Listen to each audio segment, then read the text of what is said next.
Hi guys, and welcome back to the ongoing saga that is my e-bike.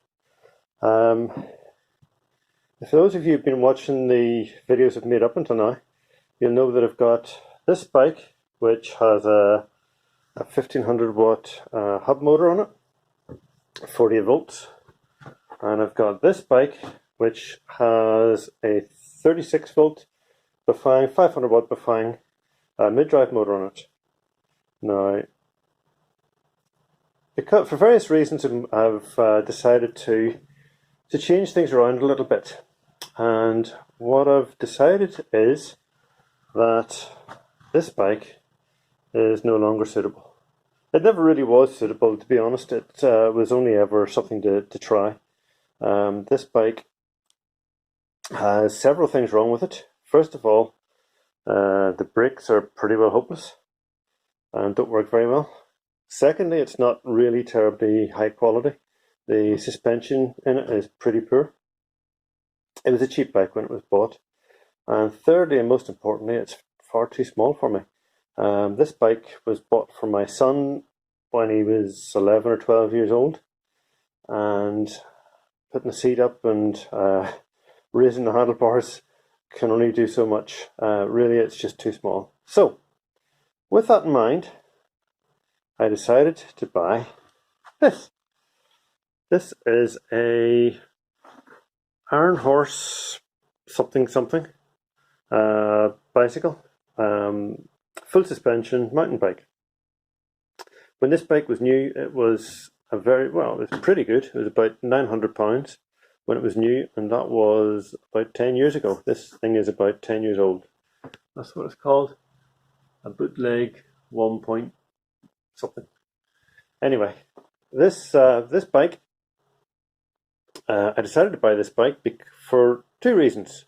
Firstly, it's a good quality bike, and secondly, more importantly, it has a big enough gap here in the frame for me to fit a battery pack in. So the plan now is to take this Bafang 36 volt kit off my road bike and put it onto my mountain bike. Fit a 100 cell battery pack into here, into this triangle. It'll be 10S by 10P. I don't need to go to 11S, which I could do to make it slightly faster, because I'm more concerned about getting less voltage sag. So I want more cells in parallel instead of in series, because in the end this bike will do 30 miles per hour with 36 volts, and that's enough. That's plenty. Plenty on a mountain bike. So I don't need it to go any faster, and all I want is more torque, which hopefully with more cells in parallel I'll get more torque because I'll have less voltage sag. At least that's the theory. This bike will then get the 48 volt pack, 48 volt hub motor. I'll install that in that bike, and that'll give me a nice fast road bike. And when I get the Arduino cruise control sorted out, it'll be a lot more usable than the hub motor currently is. So that's the current plans. Like I say, I'm going to make a triangular battery, and to do it I'm going to use these. These are hexagonal, or they're cell holders for building your battery pack. Okay, so we're back in the office again, and as you can see, this is the way that honeycomb battery holder can be sort of put together in different shapes. In this case, this was the first attempt that I made. Wasn't entirely happy with it, so I had a second go. All right, the second go is under here. And as you can see, I've already started welding it. But the first thing I did was make the general shape the same way that I did with this one. Made the general shape. Made sure that it fits nicely inside the triangle of the bicycle frame. And then put the shape onto a piece of paper and basically marked out each individual cell, and then marked out the way that I wanted to design the cell pattern. This was the second one I did. This was the first pattern, and as you can see, it's a little bit more complicated. Well, it's more simple in that pause at this end and neg at this end, pause at that end, so the current flows straight through. So that aspect of it is more simple, but trying to make the serial connections is more of an issue.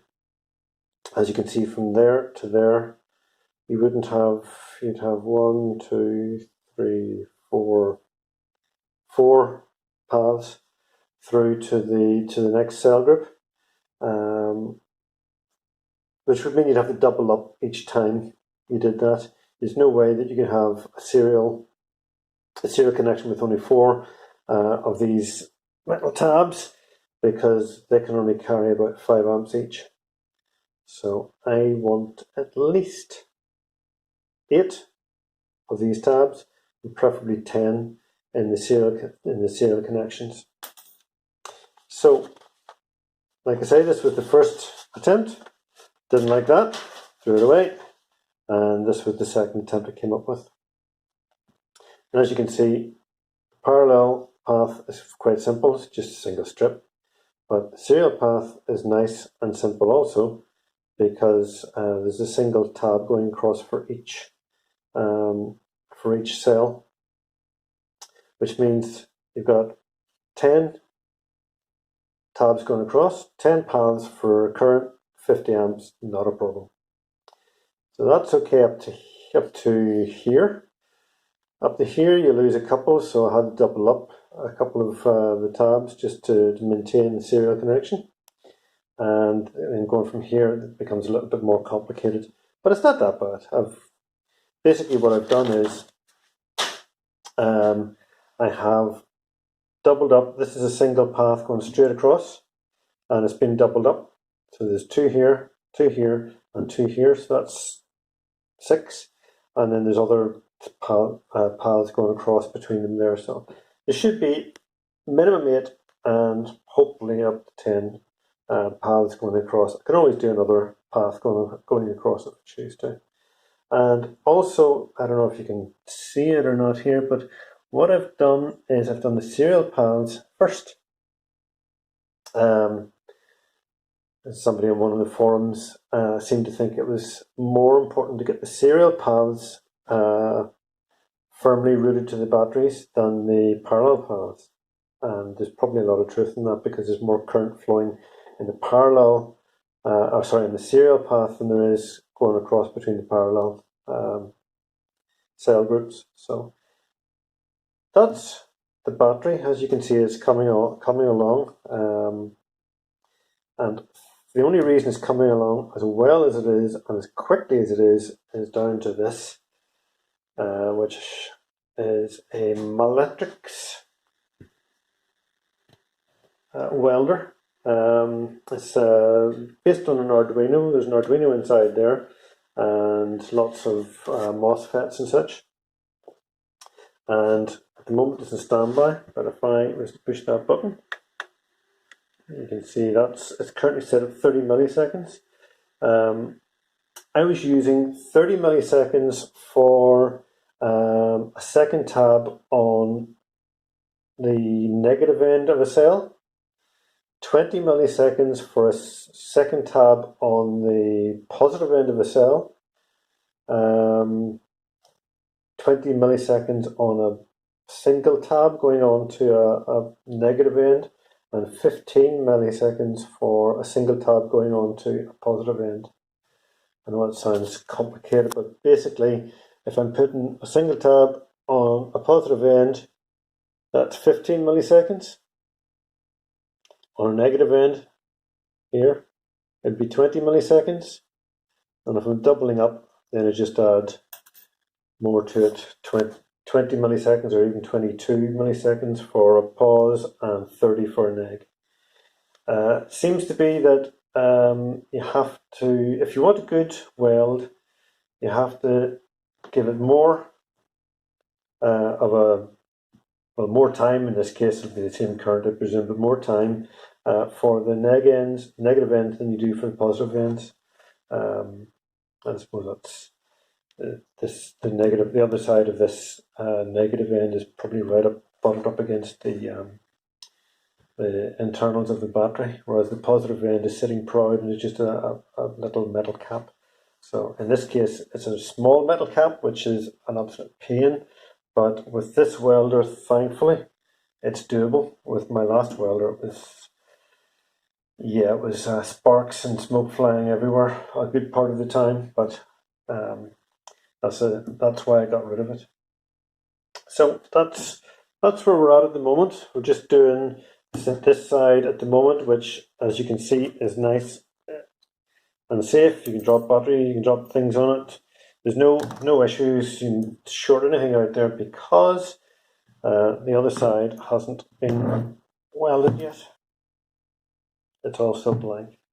As soon as I flip this battery over, I will have to be much more careful. And what I normally do is mask off all the bits that I don't want to touch, so that not if, but when I drop one of these tabs across where I shouldn't, it doesn't do any harm because it's all masked off. Anyway, that's where we're at, and hopefully we will be back shortly. Just going to do a couple of welds here to show you how this welder works. So get it hooked up.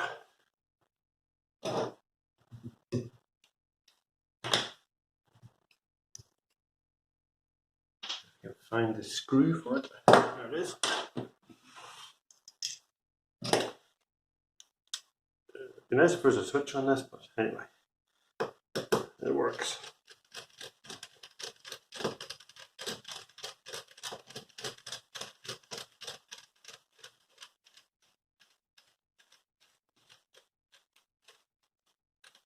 There we go. That's it connected. So what I'm going to do is, I've got a long strip here. I'm going to put that across here. Now, what I did so that I would know what I was doing, I drew this out. And as you can see, these are all the pause, these are all the negs, positives, negatives, and so on. And the black, the red and blue connections are their lines. Those are the parallel connections. And the black lines are the serial connections. So as you can see, to go from this batch of positives to this batch of negatives, we're going to have 1, 2, 3, 4, 5, 6, 7, 8 connections. If we go straight across, that'll probably double up a couple, just to make sure there's enough serial connections.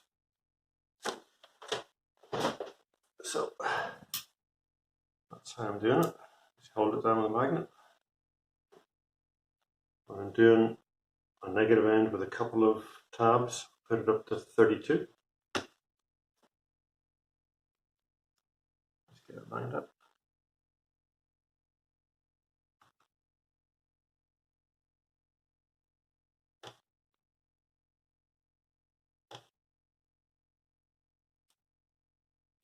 There we go. I have this set so that the as soon as it detects that you've shorted out the thing, I think it's a second and a half or something, it waits and then it gives you a pulse. This is a positive connection with a couple of tabs on it, so I'll turn that down to about 22. You never need as much for the positive ends.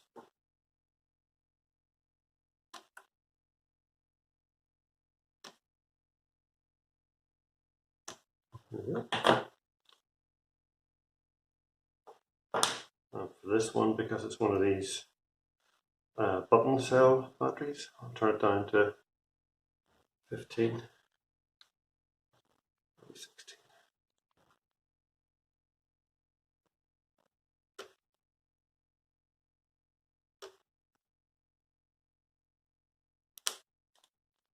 And as you can see, you get the odd spark when you're doing those ones. Put it back up.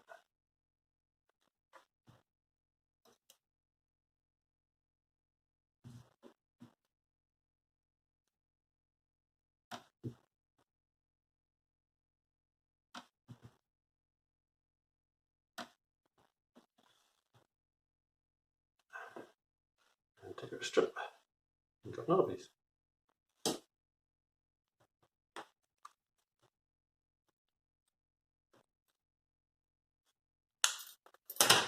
And as you can see, because I have all the other ends of the cells covered, I don't have to worry about dropping things. Not a problem.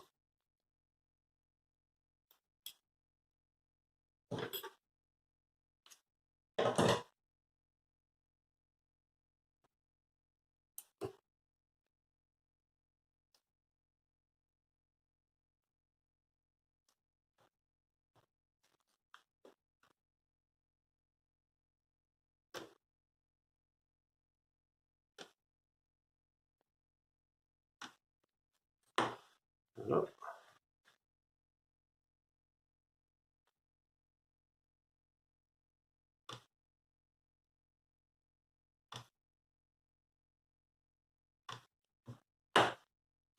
Now I've noticed that it gets very, when you're doing the higher, the negative ends, if you do quite a few in a row, it gets quite hot. So what I've done is I've set up this fan, and basically it's blowing cool air around the whole thing the whole time. And sometimes when I just set that up there while I'm cutting a new piece.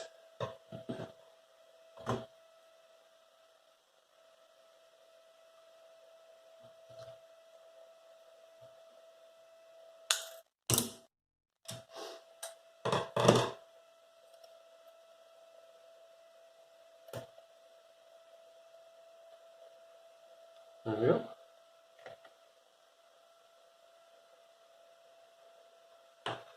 I'll just finish this other one first.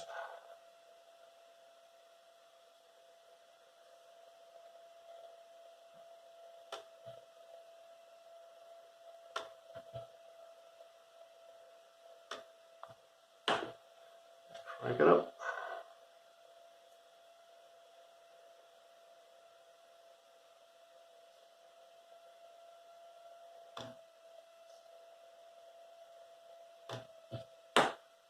Take the magnet a bit, and then you're good to go.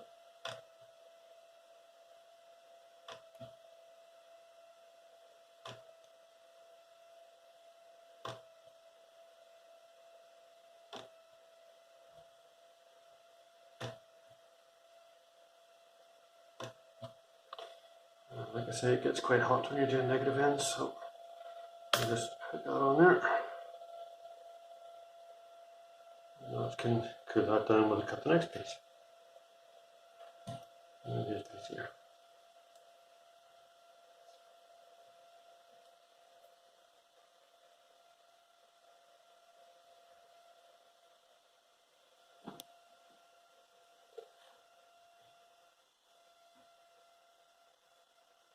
Give it another minute.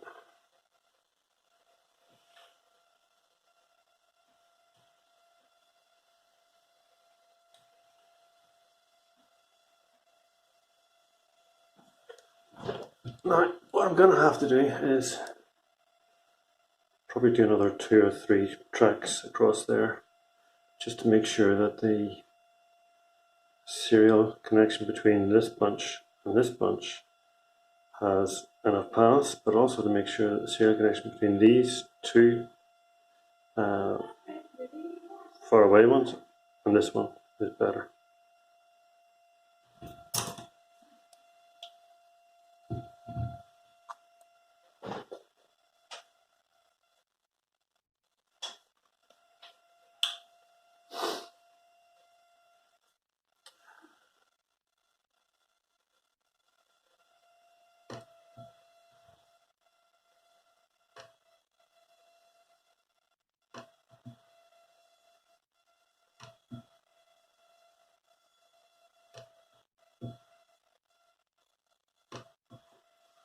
I just carry on like that.